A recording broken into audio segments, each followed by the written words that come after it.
Okay, so we have a panel for this last talk that is going to be led by Jennifer and all of these amazing panelists. I'm going to get off the stage. This is the last time y'all are going to see me. Thanks for having me this morning. I had a blast. Take it away, Jennifer. Thank you, Hannah. So to paraphrase a very wise woman that I know, my name is Jennifer Santiago, and I am a very smart woman. The reason I know that I'm a smart woman, because my whole job at SANS is literally meeting people who are smarter and cooler than I am and bringing them in to do content. And so we have an awesome panel for you, and I want to talk as little as possible so you can hear from them. And this is a great follow-up to Lynn's keynote from this morning. So we're talking about security culture and inclusion, and Lynn talked a lot about inclusion. And I recently learned from Lillian Tang, who is a friend of mine who does cyber threat intelligence for Capital One, that what we're actually looking for is DEIB. So we're not just talking about diversity, equity, inclusion. We're also looking at belonging. And so that's kind of the psychological safety piece that we're talking about. It's great to have a diverse workforce. It's great to make sure people feel included, but unless they really feel that sense of belonging, you haven't gone as far as you need to go. And so that's what we're going to be focusing on here today. So very briefly, we have Monisha Bush, who is my coworker at SANS. We have Casey Zerkis, who is with RSA Conference, Lynn, who needs no introduction if you saw her keynote this morning, and then Justin Price from the National Cybersecurity Alliance. And I'm going to start with you, Casey, not to put you on the spot, but the reason that we are all here together is really because of something wonderful that you started recently. So if you don't mind talking about our working group, that would be great. Absolutely. So hello, everyone. Thanks for being here. And part of my role as the senior content manager at RSA Conference is to work on our DEI strategy. And we're really focused on inclusion and belonging, I think is where our values align. And so in that effort of, how do we focus on inclusion? We have a lot of industry partners, that association sponsors that we work with, one of which is WISA. SANS is an industry partners of ours, as well as is the National Cybersecurity Alliance. And so I started thinking, like, what is everyone else doing? How are they working toward inclusion and belonging? What are they doing to create this sense of belonging at events where everyone feels welcome? Because that's ultimately our goal. And so I invited everyone up here to join me in in a Friday conversation. So the second Friday of every month, we get together and we meet in our little Zoom boxes, and we have just conversations about some of our goals, some of our accomplishments, some of our challenges, and we all sort of share information with each other. Like, Lynn has shared the inclusive language document, and Jennifer and I are also volunteers for Share the Mic in Cyber, and, we're part of this panel together. And so we're all sort of working toward that same goal, but recognizing that it takes a village, and it's a really fun group to be a part of. So I'm super excited to be here among them. And we're grateful to you. Thank you. So a lot of what we focus on, especially Casey and me in our day jobs, is events. And I know a lot of you do events for Cybersecurity Awareness Month, which Justin works for the National Cybersecurity Alliance, who literally started Cybersecurity Awareness Month. And so he's got lots of great ideas about how you can do inclusive events with your culture. But so just to kind of, I know we've been talking about culture for the last couple of days, but just to kind of set a baseline for us, we would love to hear your thoughts from the National Cybersecurity Alliance perspective on what we're talking about when we talk about our security culture. Thank you, Jennifer, and thank you to SANS for having the National Cybersecurity Alliance be part of such an excellent conference. This is my first one and won't be my last, of course. As Jennifer mentioned, I run the Director of Partnerships at the Alliance. And one of the programs that I'm most passionate about is to get students at historically Black colleges and universities who want to seek an interest in cybersecurity, no matter their major, no matter their experience in cybersecurity, how can they have a mentor in the space, right? How can they have someone that they can rely on? And then with that, if we can build relationships, if we can seek the interest of that student, let's see if we can find opportunities and jobs for them.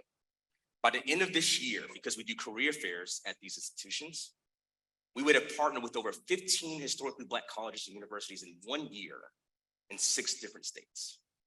That's the impact. One of the struggles that I hear is not necessarily the rigorous work of a student at these institutions. It's a student fearing that they do not belong in some of the areas or the spaces that we're so accustomed to in our everyday working lives. Or how about the students that tell me at these career fairs that these schools host, that they are afraid to even go in the room because they have anxiety or imposter syndrome. We're helping students embrace this field that has endless opportunities. Yet we're also becoming the emotional and psychological support for these young scholars, because if you don't know, some of these students are first in their families in several different categories. I want to share a quick story because I think we're doing a lot of storytelling on this panel because of our Friday meetings. But I used to work for National League of Cities in Washington, D.C., a nonprofit. In my 3rd week, I took the security courses, and IT kept begging me, emphasizing, Justin, please finish the security courses, please finish the quizzes. And I said, I got it. Don't worry about it. I got it. I ignored some of the emails. They had exclamation points on those emails, and I still ignored the emails. I had terrific bosses while I was working there, in particular the CEO, who took a liking to me early on. On the 3rd week, he sent me an email, or at least I thought he sent me an email, as we all think I know where the story is going, and it was about a serious project. And I said, oh man, CEO hitting me up, serious project, I'm in. I'm all in. Grammar and punctuation were a little off, but I said, this is the CEO. He may not have time to be grammatically correct. He's got a ton of things to do. Or at least I thought. And then I rushed to his office. I sprint. And his assistant said, wait, Justin, no, wait, what are you doing? And I barged into his office. And I say, hey, you needed me? And he said, what? Wait, first off, don't ever barge into the CEO's office like this. And then secondly, why are you in here? And he says, wait, Justin, please don't tell me. You responded to a phishing email. And I said, oh, crap. That wasn't you? And he said, no, fool, I would never email you your 3rd week here at the Alliance. I would never email you. I have people to collaborate and work and things of that nature. I wouldn't do that. And I left that out of that office, ashamed, embarrassed. I felt bad for the assistant, because the assistant, I overlooked her work and what she does. I knew that she was going to talk to, the CEO was going to talk to him. Then I felt like I wasn't going to be able to be trusted with some things. What about my immediate bosses? What about them? How would they feel? I just went over to them to talk to the CEO about something. That feeling hurt. So I felt a sense of isolation. I was trying to be the eager beaver for my boss in an immediate instance. And at the end of the exercise, I think I let the team down, and I was penalized for that. And it was a mere sense of that isolation. So my call to action to you all is that when I felt like that in a space, how are we going to do this for the young cybersecurity minds that follow after us? And do you individually have a culture where it's a safe, belonging, and learning place? That was a great story. Lynn has another great story that I want to ask her for. But before I do, just when we talk about belonging and inclusion, we're talking about all types, right? Lynn obviously represents women in cybersecurity. And so we focused a lot on gender diversity and inclusion and belonging. But we're talking about wherever you are, wherever you're from, whatever your background is, maybe you didn't come from cybersecurity and you're transitioning, and whatever it is, everybody needs to feel like they're a part of the culture, right? And I was talking to Russell Eubanks about this. Russell is the co-author of our 521 class. He's going to be doing a workshop this afternoon after lunch. And so he thinks about security culture all the time. And so kind of a story like Justin's is like, what's the consequence if somebody doesn't feel like they have belonging, they're going to be less likely to raise their hand and say, hey, I made a mistake. I clicked on that thing. I opened that attachment. I think I let somebody in behind me this morning when I came in from the parking garage. And so, all of this is not just nice stuff to talk about. It has real impact on how secure your culture really is. But one thing that I love before we get to your good story, Lynn, is one of the other kinds of inclusion and diversity that we talk about with WESIS, especially, and you've got an affiliate devoted to this and resources on your website, is neurodiversity, which is close to my heart. So can you just talk a little bit about that? Sure. So I mentioned earlier that we have these 63 professional affiliates, and one of those affiliates are WESIS Neurodiverse affiliate. So I was thrilled when the application came through because my 3 children are dyslexic, and so we not struggled, but we navigated through those challenges throughout our through raising those kids. And this is a topic where neurodivergent individuals excel in the cybersecurity community. However, they're left behind in sometimes the educational pathway. But once they're in the space of cyber, oh my gosh, they are tuned in, tapped in, hyper-focused, and loving the work that they're doing.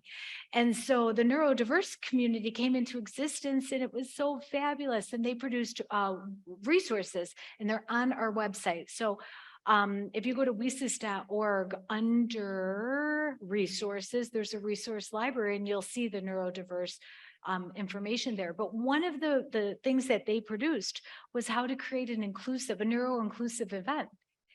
And I thought, well, that's really interesting. We as WESIS better take a look at this ourselves. And there were some things on there that we really learned from ourselves in 2023, is to be able to create a space like with more peace and quiet, and to put in some offerings that could help our neurodivergent individuals also feel extremely included through their conference experience, because we want them to rise in their careers because of it. So the neurodiverse community is going really, really large. We want to put together some really impactful programming efforts specifically for neurodivergent individuals. So keep a lookout for that.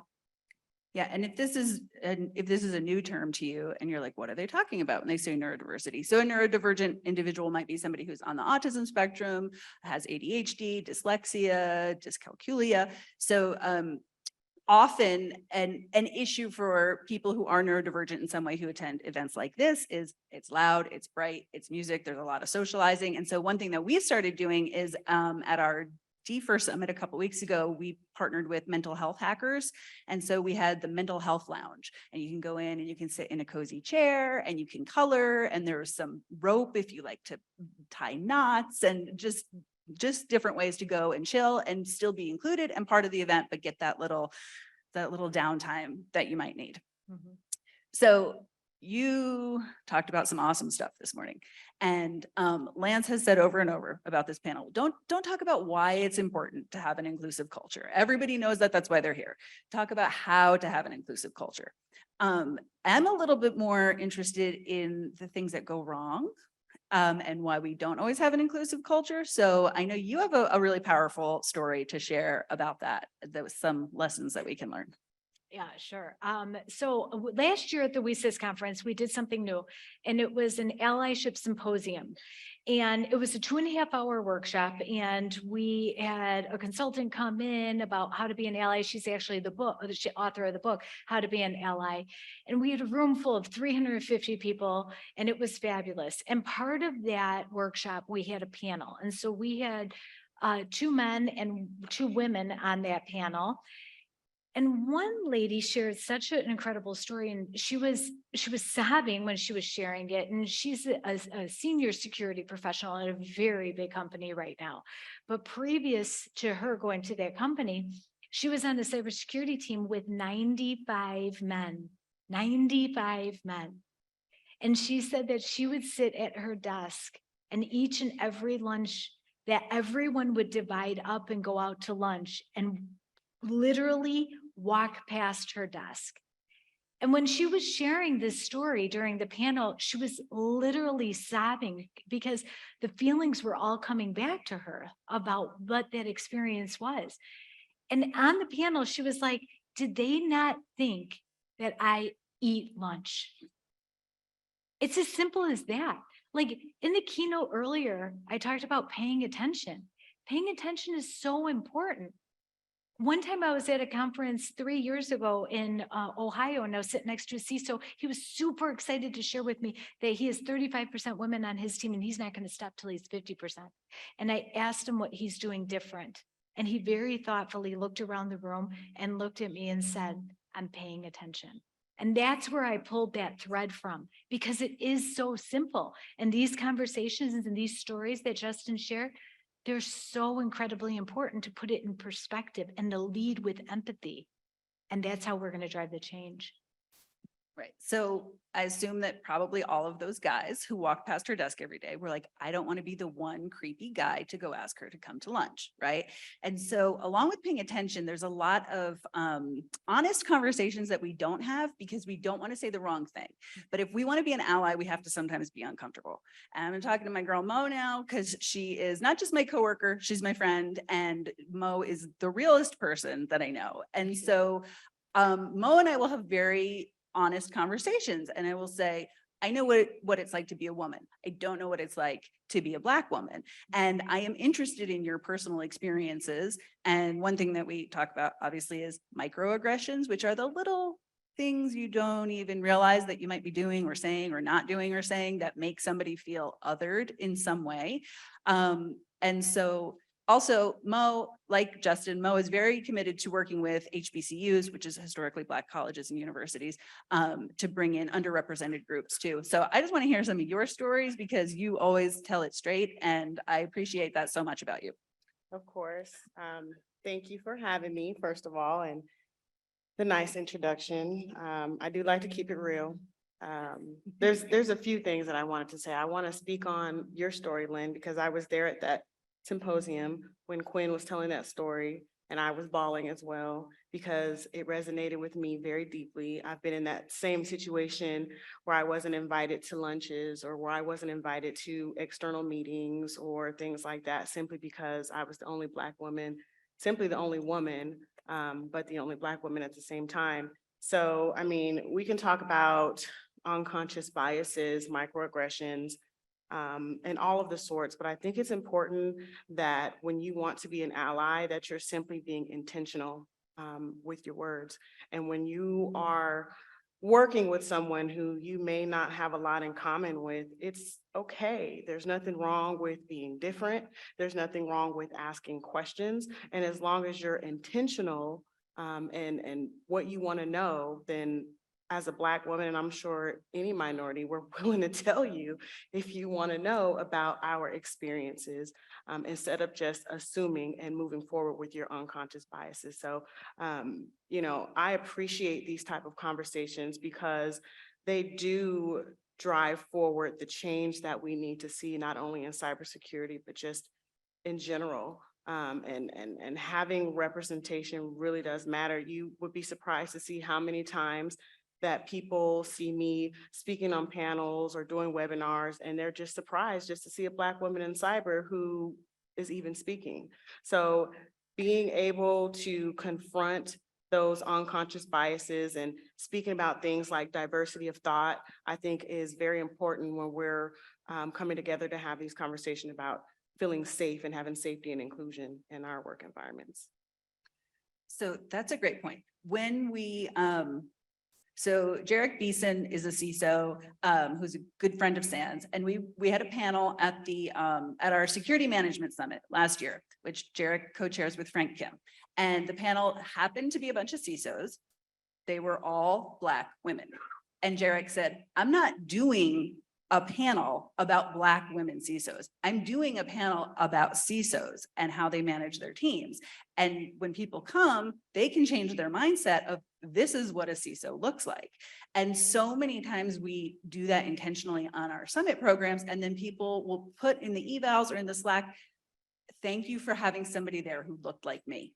So it's really hard to feel a sense of belonging if nobody else there looks like you. And I think that that informs important things about your security awareness campaigns too, in terms of what the ambassadors look like, what the graphics look like. You see, when we work with Ashton, Ashton draws very diverse little characters, or she just draws little dot people who are green. So everybody, you know, everyone can see something of themselves in there. So Justin or Mo, because Mo works on our missions team now, but she was with SANS Security Awareness before she moved over to the missions team. And then Justin, obviously you talk about Security Awareness Month campaigns all the time. So I'm just curious, any other, you know, best practices or helpful thoughts you have about how people incorporate that kind of representation into their materials to educate their teams? Okay, I'll go ahead and take it. I think it's important to always consider everyone, like regardless of where they sit at the table, what they do in the organization. I think that you're able to kind of see strength in being able to understand the difference in many different people's opinions. That's why I'm always preaching about diversity of thought. Like, you know, I can like chocolate ice cream, you can like vanilla ice cream, but it's still ice cream. And we can argue all day about why I feel chocolate ice cream is better than vanilla ice cream.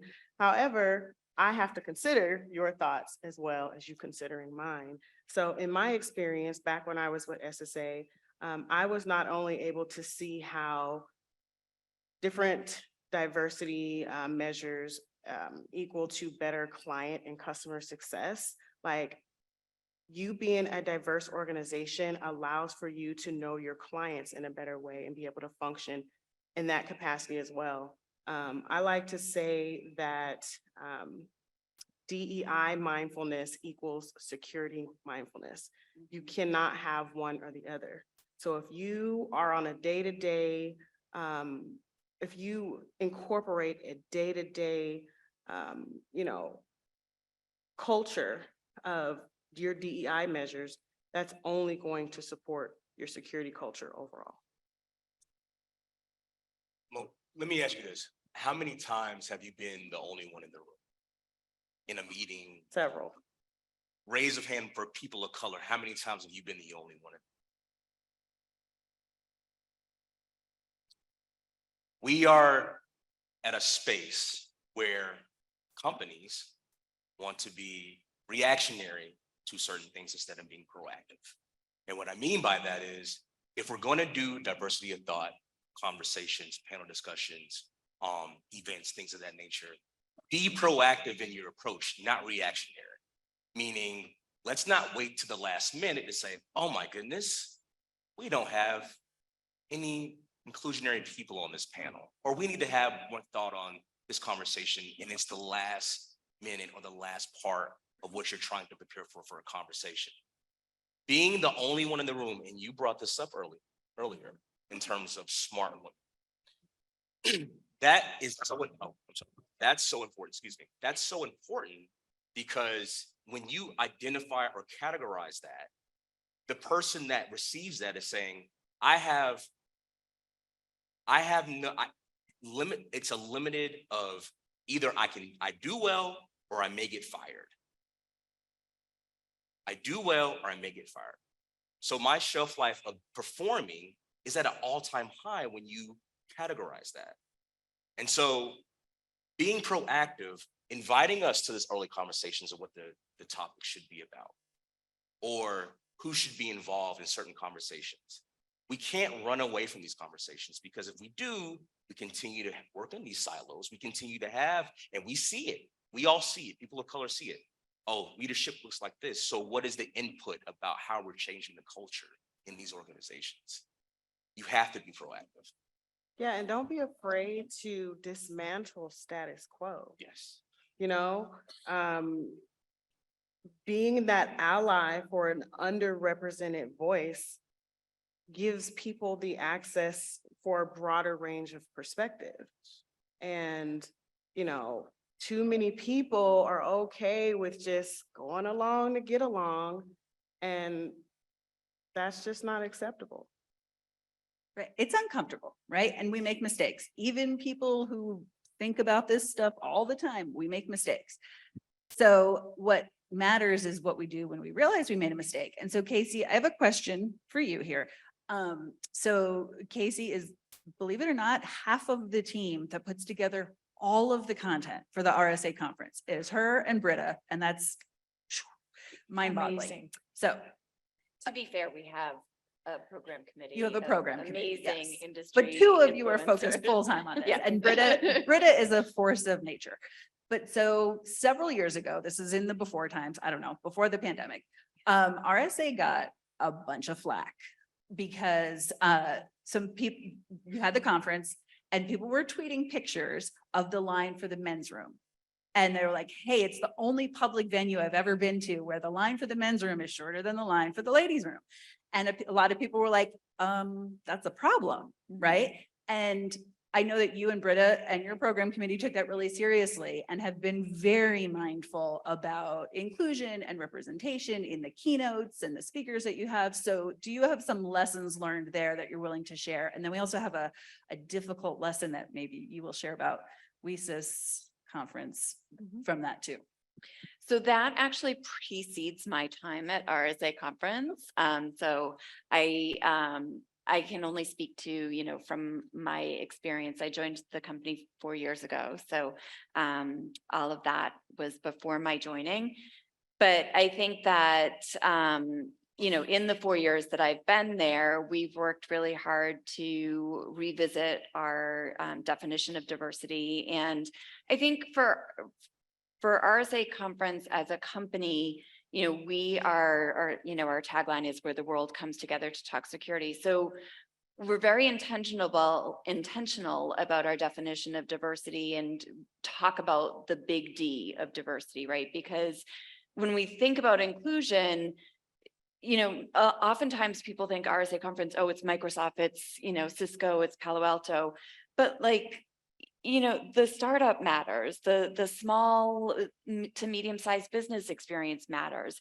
And, you know, the nonprofit matters. And so there are so many different levels of diversity to think about when we think about representation and inclusion that, you know, I'm reminded of an experience I had at WESIS where one of the women was talking about, she was very angry over a Black Lives Matter protest at one of her Asian colleagues, and recognized that she was angry because she felt like her Asian colleague wasn't doing anything to protest on her behalf.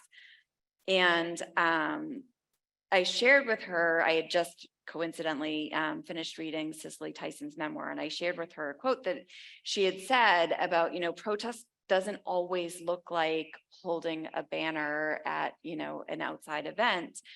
Sometimes it's the way we choose to raise our children. Sometimes it's the way that we behave in our work environment and, you know, the goals that we set forth. And not every one of us is meant to have a microphone and a voice. And so I guess, you know, don't underestimate the value of that either. Is where we're coming from with, you know, there's a lot of slices to the pie. So Yeah, that's something we haven't really touched on, is giving people the benefit of the doubt Yes. too. And I think that's a part of psychological safety, assuming that if you said something to me that came off wrong, I know your heart and I know that's not how you meant it, and I'm going to address it with you. And that's harder to do if you don't know the other people well. And also achieving safety psychologically means I can feel like every part of my identity is okay where I am, right? And for people who have marginalized identities, for example, being trans is one of them, they don't have that. They feel like if I'm at this conference and I get hurt, can I go to the hospital safely in this state? So not to put you on the spot, Lynn, but WESIS had some learnings around this recently with the location for next year's conference. And even though it sort of couldn't be fixed, I thought that the communication that you led was beautifully done. So if you don't mind sharing that, I think it's really important. Sure. So to give everyone just a little bit of history is that WESIS historically has always booked out our conference venues 3 to 4 years in advance. We do that because we bring in so many scholarship recipients to each and every conference. And for the majority of those scholarship recipients, it's their very first time traveling. So we try to minimize the amount of hotel space and we offer those scholars the rooms. at those hotels. So we have kind of landed on this Gaylord Properties because we're able to have a venue that's around 2,000, 2,300 individuals. And then also there's very little space for everyone to go to. The hotel is built in the conference venue. And also we jam pack our conference. It's a 2-day conference and we are busy from 7 o'clock in the morning until midnight. Well, I bumped into you around midnight that last conference. And we do that intentionally to keep everyone extremely busy to get as much as they possibly can out of this event and then go home. So the conference venue and we always announce at the end of our conference where the next conference location is. It was something that we did when we were grassroots, little, Dr. Siraj, 2014, starting in our own conference in Nashville, where at the end of the conference, they make a grand announcement where it's going to be the next year. And everyone, is all excited about that.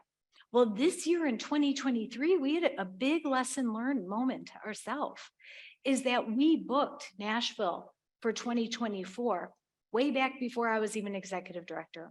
That contract was signed in 2018 because we knew it was going to be a 10-year anniversary. We started at Nashville. Someone in the audience was at the very first conference in Nashville. And she's going to be coming back this year. We're super excited. But so we knew that it was a 10-year anniversary. So it was a no-brainer for that contract to come across, the conference organizer's desk, sign the contract. We're going to be back at Nashville. Well, what happened is right before the conference, our conference this year, Nashville came out with some extremely disturbing laws and legislation and bills that came out that were anti-LGBTQ+. And one was known as the anti-drag law. They have other harsh laws in Nashville that were on our radar and we were working behind the scenes on, but yet when we made that announcement at the conference, it was received. And that was really hurtful to our community. And it was really hurtful to us that we did that. Like that was very, very hard. And so we went about and spent 2.5 months of kind of peeling back the layers and looking at our mission and our vision and our values and looking at our community and this incredible beautiful community that has grown and bonded together. And how we could continue to create the spaces of inclusion and to provide lucrative careers and representation to all in the cybersecurity workforce. And so we met as a board, we did emergency board meetings, we did information gathering sessions, we gathered together our equity advocacy committee, and so many others came on board. Tennessee has a pride chamber. We brought them into the conversation, our LGBTQ+ affiliate, our Tennessee affiliate. And we all came together and did a bunch of research, and we realized that there are 492 anti-LGBTQ+ laws out there right now. 492. There's only 5 states where there's not bills out. That's Delaware. Let me see if I can remember. Delaware, Minnesota, Illinois, New York, and DC. There are only 15 states that have protected women reproductive health care rights. So we have some big challenges here. And earlier in the keynote, I said that we have layers and layers of lawmaking, legislation, political unrest, and social injustices, because we know these times are only going to get more challenging and we're only going to struggle harder. So how could we as an organization lead with equity, allyship, and inclusion? And so what it boiled down to and what we really landed on is that we are going to stay in Nashville. And the following year, we will be in Texas because those locations were already booked. And from there, we're in DC. And after that, we're back in Colorado. All of that is booked. But we're staying there because as the laws and legislation are turning their back on our members and individuals that could have these careers, we absolutely cannot at this time. When we know that the possibility for us, for some to say, well, just move out of the state. You don't like a state like that? Just move. You don't like those laws? You just move right out of that state. Well, how could anything happen if you don't have a lucrative career? And what WESIS does offer is the ability to lean in and to be able to provide financial stability to women and underrepresented. This conference was built on a community of those in underserved and underrepresented states. And we're going to continue to go to those states right now. We've also built out a toolkit or a resource for us to utilize as how we're going to make the selection process moving forward. So we have our lessons learned moment with moving forward from a lens of all our community efforts. And we're going to always be extremely transparent of all the decisions that we make with no more surprises at the end of our conference. So yeah, I mean, it was really, really tough and it was a very hard, challenging time. And this support system, I don't know what I would have done without it. I really honestly don't. And you did this. You created this group of all of us coming together. So it's amazing. You are also really, really lucky because you have one person in particular who has been active with WESIS, who is a very outspoken advocate for the LGBTQ plus community. And she was very open about, this is how this feels to me, and I want to tell you. I, as a white woman, am very sensitive about asking people who have marginalized identities to educate me, right? And it's amazing that Alyssa was willing to do that for you, right? But I don't feel like it's Mo's job to teach me what it's like to be a Black woman, right? It's my job to educate myself. But so we were talking about this in the hallway before, and I'm curious, especially from Mo and Justin, how do you feel about that? Can I ask you the weird questions, or does that feel like I'm making you do the emotional labor? And then Justin, also as our token man on the panel, had some good thoughts about, if he messes up and says something that comes off weird or creepy or sexist, do you want me to tell you, and how do I tell you? So I'm eager to hear from both of you on those thoughts. Like I said, it's about intent. Like me personally, like I like the sound of my own voice. So I'm gonna talk your head off all day, every day. You can ask me a million questions. I also have tough skin. I'm the oldest of 4. I was raised by a father who had 7 brothers. So, I come personally from a background where I'm like, just keep it real. Let me know how you feel. And it goes both ways for myself as well. I'm not a perfect person. I have unconscious biases as well as a Black woman. So we have to remember that it goes both ways. And I appreciate if I offended you for you to say, Mo, like, I don't know, that I don't like how that came out, or, and like you said, kind of knowing your clientele, knowing the person that you're speaking to.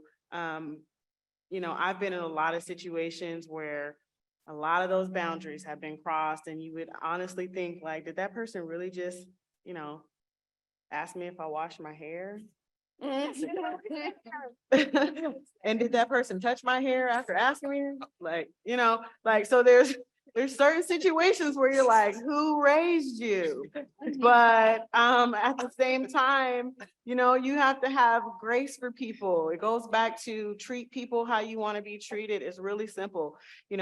We weren't born with these unconscious biases. We learned them over the years so we can unlearn them. We can, find a new ally every single day, going back to like when you were a kid and they told you like to have the buddy system, like don't walk by yourself and don't do this by yourself. It's okay. If you learn something new about somebody, share, teach, find a new ally. It's only going to help everybody. Can I just jump in for Yeah, 1 second? please. Because I want to touch on the intent piece, because I think about Lynn's speech this morning, and I think intent is, an element, but you also have to think about the impact. And obviously, I don't know the professor, but I don't think his intention was malicious. However, the outcome of his actions was disastrous. Yeah. And so sometimes good intention isn't enough, right? And we just need to be aware of that and kind of think through. It's always okay to take a breath and pause and think about like, how is that going to play out, right? So it's not just, for me, it's not just about intent. Agreed. We have 1 minute left, so you get the final word on the panel. Cybersecurity and technology is ever changing, right? It's ever changing. This thing is always, culture education is the same way too. We're now identifying what the spaces look like and how can we I don't want to use the word accommodate, but how can we coexist, right? Mo and I probably shouldn't tell you, hey, what was slavery like? And like, can you explain to me, like, in terms of what you talk about? No, you read it. But what I should do and what I should be responsible for is, if I do see you make this mistake in this field, as a colleague, as a friend or anything like that, I should correct you. But if you keep doing it and keep doing it and keep doing it, at some point I'm going to say, I know where you stand in that lane. And if that's the case, I know whether I can have a positive or coexisting relationship. I think moving forward, what we have to do is, we need allies, but also in terms of educating each other, we have to do the work and do it as well. And I'll bring this back to the future of our field. They're watching us. They're watching our every move, whether it's what we do in the spaces or what's going to happen in the next few years on a political scale or anything like that, right? We have to be proactive in our approach to doing that and building a better future for the young cyber scholars. Thank you. We're out of time, but thank you so much. And thank you to the panelists.